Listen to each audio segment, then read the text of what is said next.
Sasa huu nyama unaanza tunampata mwamba anaitwa Jason. Jamaa alikuwa yuko live zake TikTok anaongea na mafans wake na alikuwa anaongea kuhusu mapenzi. Yaani mambo ya relationship kitu kama hicho. So baadaye akawa amerudi zake nyumbani hapa. Huku tunapata bidada fulani ambaye anaitwa Desire.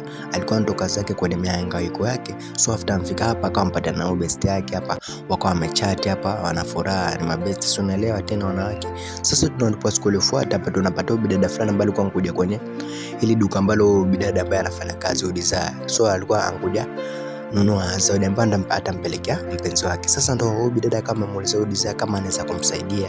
So Desire akamwambia sawa, akawa ashamsaidia. Huku baadaye tunatupokuwa jamaa kwa jina la Jason. Leo nilikuwa nawafundisha watu jinsi ya kuomba msamaha. Sasa alikuwa na hawa guest wawili. So huyu bidada akawa anasoma hizi comment ambazo zinatumwa hapa kwenye live. Sasa kumbe kuna message fulani ambayo ilikuwa ni ya kushangaza sana, maana ilikuwa ni ya ex wa jamaa kwa jina la Jason. Akiwa anasema kuwa Jason anafundisha watu jinsi ya kuomba msamaha, lakini yeye alimkosea na kumuomba msamaha na akaachana na kusambalo hata si kosa kubwa. Jamaa live yake iliharibika sana. So after kuja nyumbani mwamba alikuwa na stress kinoma noma. Sasa siku iliyofuata asubuhi mwamba kuingia zake internet hakuamini bana. Maana media zote ambazo zinafanya kitu kama ambacho anafanya yeye zilikuwa bana zinamuandama bana, zombea hati anafanya mambo ya uongo. Sasa baadaye after ndoka zake nje yule ex wake akankuja akasema anataka weke mambo yao sawa na kawa na shoot pamoja zile video, lakini mwamba akasema Mrs. Fano ujinga, maana umeniharibia kitu ambacho nimekifanya kwa muda mrefu. Lakini bidada akasema kama hutanisikiza basi mimi nitaendelea kukuharibia. Jamaa akawaamuru watu wake wamtoe maana anamharibia siku. Sasa tunatupa huko kwenye ili duka la mapambo la Desire. So kuna mwamba fulani alikuja akasema mimi nikuja nataka kununua zawadi kwa celebrity ambaye namfagilia. So nataka wewe Desire ndo upelekeo zawadi na nataka udress kama mwanamke na nitakulipa pesa za kutosha. Baada pale mwamba alituma muamala alafu akadichenga. Kina Desire alifurahi sana. Huku mwamba wetu Jason sasa ndo alikuwa hana furaha kabisa, maana brand yake ambayo amejenga kwa muda mrefu ndo imeharibiwa. Sasa huku baadaye nyumbani tunampata bidada wetu Desire akiwa anatafuta nguo ambayo anataka kwenda nayo ya kike, lakini anakuta hana nguo ya kike hata moja. Sasa ile akiwa amechanganyikiwa, rafiki yake akawa amemsurprise kwa kumletea gauni lingine safi sana. So baada ya muda Jason hapa tunatupa akiwa anaomba msamaha kwa watu wake wamuelewe yeye si muongo wadanganya, na huko anapenda na mpenzi. Jamani, mbona munielewe? Tutumie mpenzi wako tuwekee picha yake tumuone. Sasa ile yake bado wanaongea, mara Desire ndo akashafika, watu wakaanza kusema wow, kumbe una mrembo hivyo. Jamaa kuangalia hivi nyuma ndo akamwona Desire, ndo pale akaenda kaanza kumtambulisha, huyu ndo mpenzi wangu na leo ni mamoni waonyeshe. Desire kabidi basi akubali, maana alikuwa haelewi kipi ambacho kinaendelea. So baada pale alifocus sana, anamwambia mwamba, mbona umenitambulisha na mimi si mtu wako? Huku baadaye baada ya Desire amefika zake nyumbani akawa amemuuliza rafiki yake kile kitu ambacho kimetokea. Siku iliyofuata hapa Jason akiwa amefungua simu yake akawa anashangaa bana, anaona mafansi wake wanamsifia kwa kuwa na mrembo.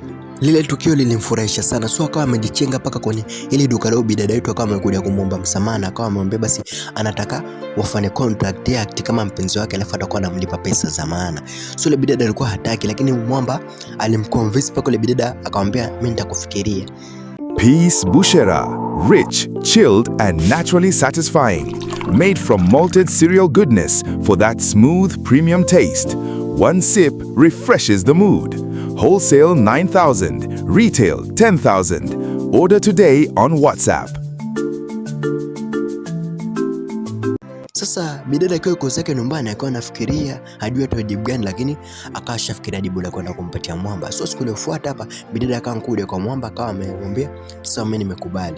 So mwamba akamwambia basi tunafaa tutoke nikupeleke mahali ambapo ukanunua nguo za kike, maana hizo nguo ambazo unavaa basi unakaa kama bana mwanaume bana. Mimi sina nguo zangu bana. Lakini bidada ikabidi akubali. So akawa ameleta kwenye duka la nguo hapa, lakini kwa hapendi kinoma noma. Sasa wakachagua nguo pale, na baada ya kuwa wamechagua nguo wakawa kwenye gari hapa wakijadili vile wataanza kufanya ile live stream yao. So after amefika zake nyumbani huko bidada yetu Desire, rafiki yake alikuwa anafurahi sana, maana huwa hapendi rafiki yake akivaa zile nguo za kiume. Sasa siku ikawadia ya kushuti pale, so akawa kwa live, lakini mwamba alikuwa amemshika mtoto mkono. Mtoto akawa amemwangalia, maana hajazoea mambo ya mapenzi, hapendi kabisa.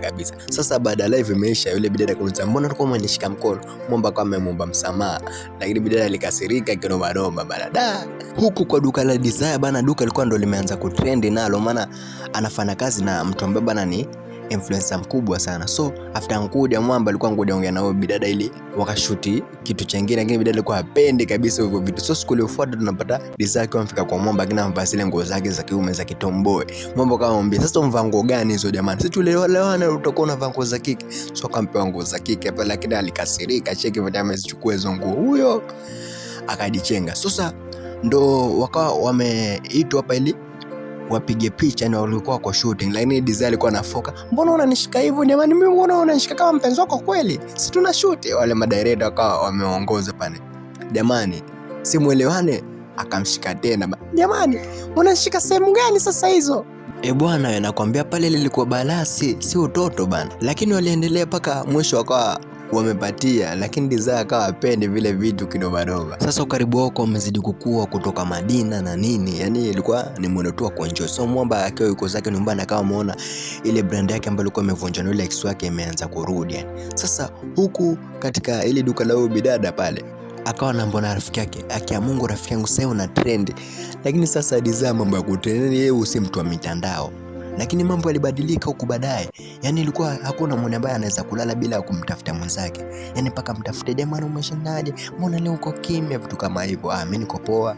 So walikuwa wanaendelea tu kuenjoy life, na ukaribu wao uko umezidi kukua. Walikuwa wanatoka zao Madina huku wanaenda zao kwenye migahawa, yani kuenjoy tu. So siku moja Mwamba akiwa yuko zake kwenye gari, yule client ambaye alikuwa alitoka, yule content creator mkubwa ambaye alikuwa anafanya kazi wote, akawa amerudi kwake. So akawa amesha zile taarifa na bidada pale, akawa amefurahi. So siku iliyofuata hapa tunaonyeshwa yule Mwamba akawa amerudi na walikuwa wana shoot content pamoja. So huku nyumbani tunaonyeshwa Dizzy alikuwa anaangalia ile kipindi huko anafurahi, mara rafiki yake akaja, bidada ushazama kwenda, mimi shazama wapi? Anakuambia ushazama, ushampenda huyo mtu. Sasa baada ya wiki kadhaa Mwamba alikuwa anampiga bidada lakini hampati, so ikabidi adichenge mpaka kwa nyumbani. Kufika kapata bidada naumwa, so kawa amefukia rafiki yake, mbona mtu anaumwa hata umpeleke hospitali? Ndio rafiki akasema mimi sikuwa nyumbani. Baada ya bidada kupelekwa hospitali, Mwamba akawa amemchukua ili wakae pamoja kwake mpaka atakapo recover. So wakawa wameshare past zao, yani wanaongelea kuhusu maisha yao ya nyuma. Mwamba kama amemuuliza bidada kuhusu mpenzi wake mwenye ambaye alimuumiza. Bidada akasema mimi sijawahi kuwa kwenye mahusiano na sijawahi lana mwanaume wala sijui mwanaume venye anafanana. Mwamba akasema hii ndio ile ya kubana tena. Sasa baada ya maongezi bidada akawa anataka kwenda zake nyumbani, lakini Mungu naye nani? Mungu bana akabadilisha weda, kukaa kuna manyunyu ya mvua. So bidada ikabidi alale pale bana. So wakiwa kuku kwenye kitanda, Mwamba alikuwa anamcheki tu, lakini kumbe Mwamba katika vikao vya wanaume anakaa nyuma, huwa asikizi maneno vizuri. Kwa hiyo alishindwa kufanya jambo, so akabaki tu kumwangalia mtoto, alafu akawashadichenga. So bidada after amemka asubuhi akapata ameandikiwa kibarua fulani na Mwamba akiwatakiwa siku njema. Mwamba akawa amedichenga kwenda angalia biashara zake zingine. Sasa after amfika nyumbani, si rafiki yake akamwandama, vipi ule mtunuko mshikaji najua mipinduko tu yanake. Jamani mimi sikumpatia chochote, lakini kiukweli mimi nimejikuta nampenda yule mwanaume. Yani anakaa familia na ananijali kuliko kitu chochote hapa duniani. So mimi mwenyewe nampenda, lakini mimi naogopa sija kanitumia tu alafu akaniacha. Rafiki akamwambia, "Hemu acha uoga bana wewe. Mtunuku mshikaji ajipigie mipasi enjoy. Mtu mkubwa miaka 24 bado una bikra. Usi ni upuzi." Najua dada zangu wengine bikra zenu zilipotea mtu ana miaka 11, lakini acha niache umbea. Huku tunatupa kwa Mwamba wetu akiwa anaongelea kuhusu Valentine na zawadi gani ambazo mtu anafaa mpelekee mpenzi wake siku ya Valentine, na pia akamwambia kuwa yule mpenzi wake ana duka fulani la urembo, so waende hapo wakamsupport. So baada pale Mwamba akawa ameenda paka kwa bidada pale, akawa ameenda msalimia na pia amempelekea zawadi. Bidada akamwambia asante kwa kupromote biashara yangu. Mwamba akamwambia usijali, tupo pamoja, chenye nitakuwa naweza kusaidia nitakusaidia. So tunatupa siku iliyofuata hapa kwa wako zao shooting. So unaelewa tena watu wanapendana, lakini hakuna mwenye bana anataka kuonesha mzake feelings zake. So baada muda hapa bidada alikuwa ampigiwa simu. Sasa Mwamba alikuwa ankasirika. Mwamba maana alikuwa anawasikia kabisa jamaa anaongea na mwanaume. So wakiwa narudi nyumbani, Mwamba akamuuliza, "Mwenye mbona ulikuwa unaongea naye nani?" Bidada akashangaa, "Unaniuliza nini tena?